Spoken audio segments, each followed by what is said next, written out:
receives vast amounts of money from the United States, and we pay for a majority, a biggest portion of their money.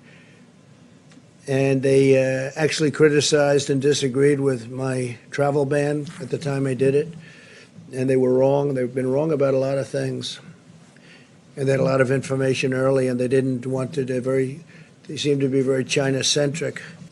They called it wrong. They called it wrong. They missed the call. They could have called it months earlier. They would have known, and they should have known, and they probably did know. So we'll be looking into that very carefully, and we're going to put a hold on money spent to the WHO. We're going to put a very powerful hold on it, and we're going to see. It's a great thing if it works, but when they call every shot wrong, that's no good. A quick follow-up on that. So is it time to freeze funding to the WHO during a pandemic? No, maybe not. I mean, I'm not saying I'm going to do it, but we're going to look at it. You did say that. We give a tremendous, no, I didn't. I said we're going to look at it. We're going to investigate it. We're going to look at it. But we will look at ending funding. Yeah. Because you know what? They called it wrong. And if you look back over the years even, they're very much everything seems to be very biased toward China. That's not right. As possible.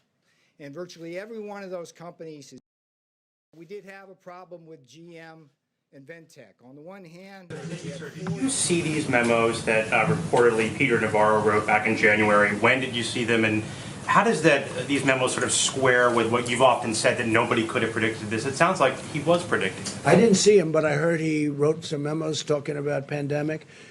I didn't see him. I didn't look for him either. So at the time, though, when Peter Navarro did circulate those memos, you were still downplaying the threat of coronavirus in the U.S. You were saying things like, "I think it's a problem that's going to go away within a couple of days." It will go away. You said within a couple of days the cases will be down to 0. Well, the cases really didn't build up for a while, but you have to understand, I'm a cheerleader for this country.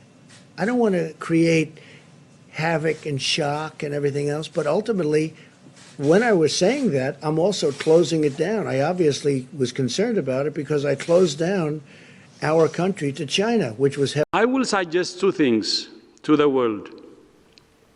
Number one, at national level, we should be able to work across party lines, across phases,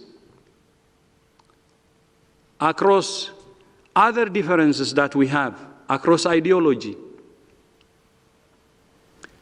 When there is a crack at the national level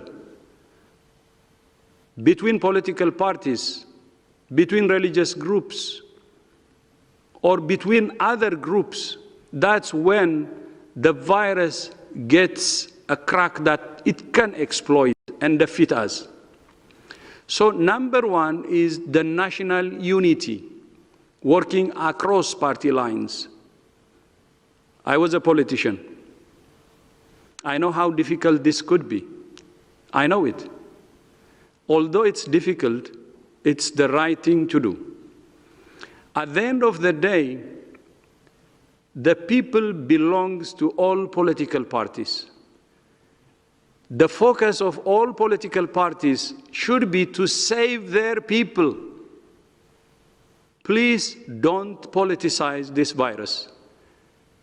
It exploits the differences you have at the national level. If you want to be exploited, and if you want to have many more body bags, then you do it. If you don't want many more body bags, then you refrain from politicizing it. My short message is, please quarantine politicizing COVID. The unity of your country will be very important to defeat this dangerous virus. Without unity, we assure you, even any country that may have a better system will be in trouble and more crisis. That's our message. Unity at national level, no politicizing, no need to use COVID to score political punches. No need. You have many other ways to prove yourselves. This is not the one to use for politics.